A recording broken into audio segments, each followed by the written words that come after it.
नमस्कार विद्यार्थी मित्रांनो, शतमान आणि त्याचे उपयोग हा टॉपिक आपण बघतोय। त्यामध्ये आपण 2 पार्टमध्ये शेकडे आणि अपूर्णांक यांचे एकमेकात रूपांतर केलं आणि त्यानंतर दुसऱ्या पार्टमध्ये आपण संख्यांची टक्केवारी काढली। चला वही आणि पेन घेऊन आजच्या आपल्या पार्टला सुरुवात करूया। आज आपण ह्या टॉपिकमध्ये बघणार आहोत इतर उदाहरणे, अदर एक्झाम्पल्स। यामध्ये याला आपण शाब्दिक उदाहरणे सुद्धा म्हणू शकतो, या टाइपला आपण शाब्दिक उदाहरणे सुद्धा म्हणू शकतो। मग याला सोडवण्यासाठी काही सूत्र आहेत ती आपण बघून घेऊ। एक सूत्र आहे याला सोडवण्यासाठी, एकूण संख्या एकूण पैकी किती, म्हणजे एकूण पैकी किती आहेत याला कशाने भाग द्यायचा, एकूण संख्येने भाग द्यायचा आणि मग त्याला गुणिले काय करायचं 100, तर त्याचं कन्वर्जन कशामध्ये होतं, शेकडेवारीमध्ये होऊन जातं। म्हणजे out of total divide by total multiply by 100, conversion कशामध्ये होईल, पर्सेंटेजमध्ये होईल। एकूण संख्या कुठे लिहायच्या, छेदामध्ये, एकूण पैकी किती त्या कुठे लिहायच्या अंशामध्ये, त्यांचा गुणाकार करायचा 100 सोबत, त्याचं कन्वर्जन होतं शेकडेवारीमध्ये।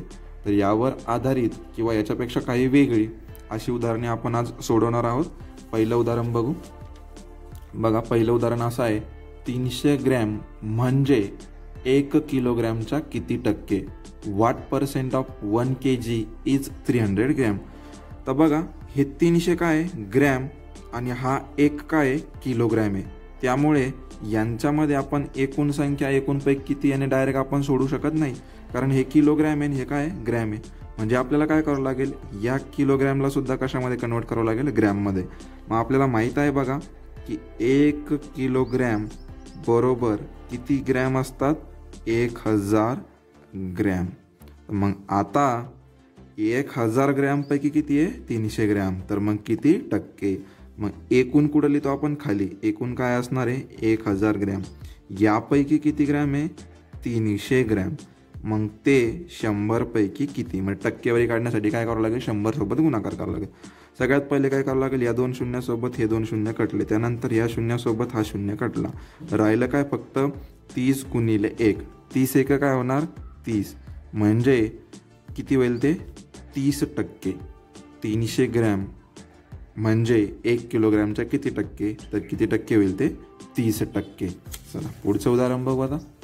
एका वाहनतळावर दर 5 मोटारींपैकी 1 लाल रंगाची आहे, तर त्या वाहनतळावर किती टक्के गाड्या लाल रंगाच्या आहेत। In a parking lot 1 out of every 5 car is red, what percent of the cars in this lot are red।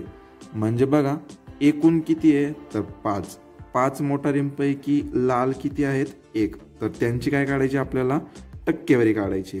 मग एकूण किती आहेत तर 5 आणि 5 पैकी 1 हे कसे आहे लाल रंगाची, मग टक्केवारी कशी काढणार 100 सोबत काय करणार त्यांचा गुणाकार। बघा 5 एक 5, 5 दुने 10, 0 0, काय राहिलं 1 गुणिले 20, 1 गुणिले 20 म्हणजे किती 20%, म्हणजे त्या वाहनतळावर लाल रंगाच्या गाड्या असण्याची टक्केवारी किती आहे 20%। एकूण किती होत्या 5 पैकी 1 ही लाल रंगाची होती। चला पुढचं उदाहरण बघू आता।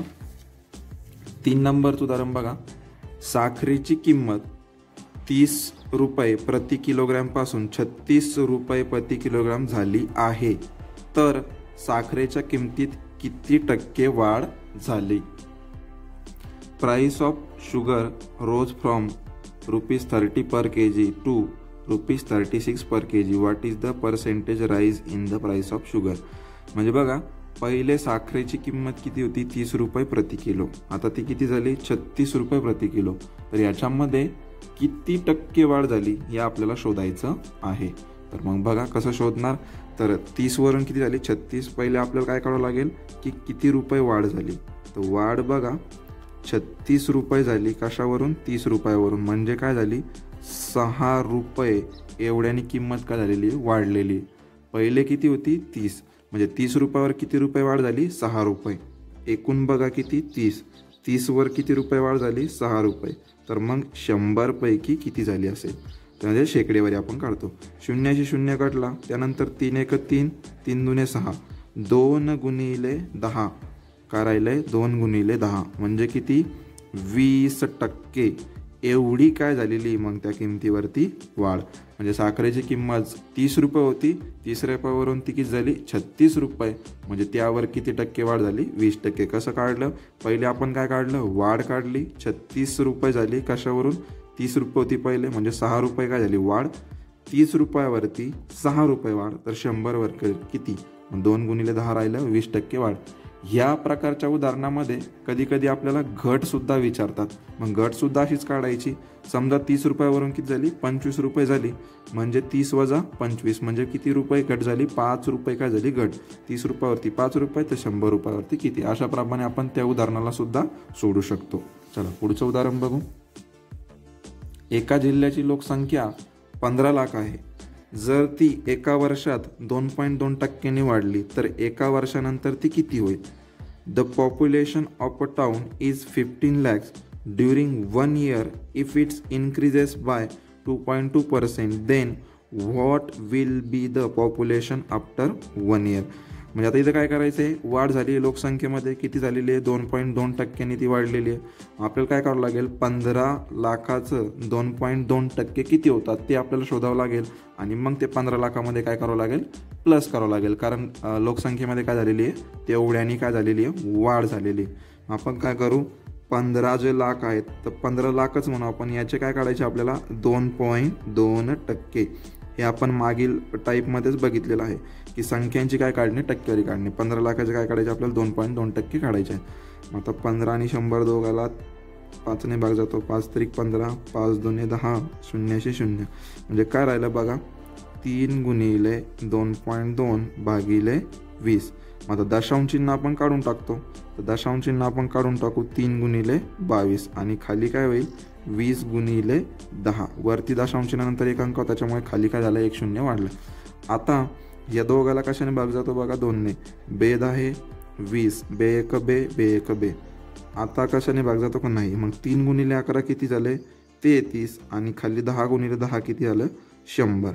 मग आपल्याला माहिती आहे भागाकारामध्ये जर 2 शून्य आले छेदामध्ये तर दशांश चिन्ह 2नी काय होतं पाठीमागे जातं. या संख्येमध्ये दशांश चिन्ह दिसत नाही, म्हणजे कुठं असलं पाहिजे सर्वात शेवटी. तिथून ते काय होईल 2 घरं पाठीमागं. म्हणजे याचं उत्तर किती येईल 0.33.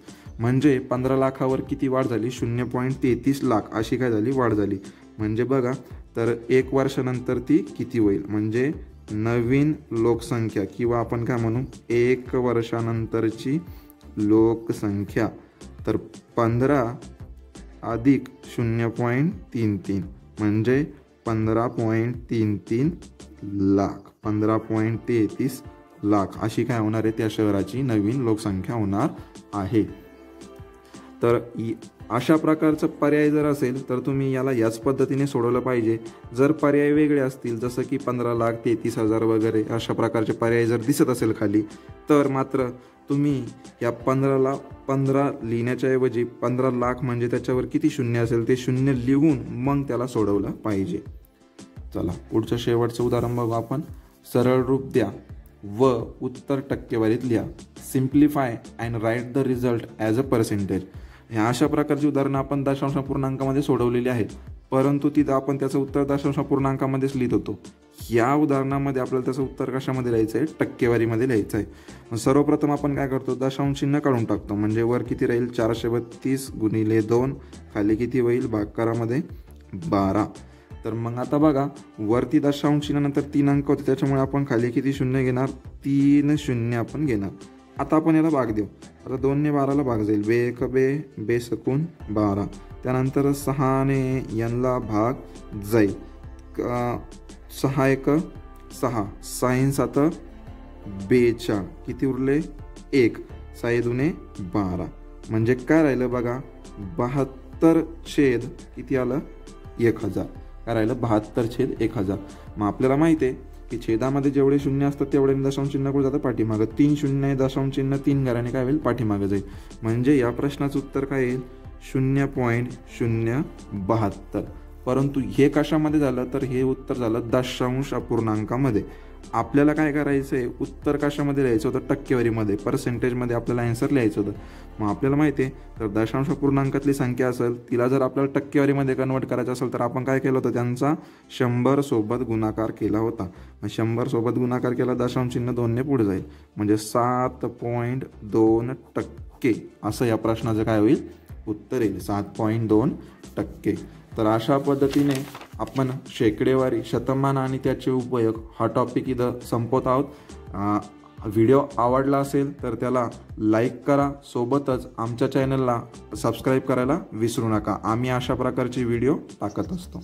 धन्यवाद.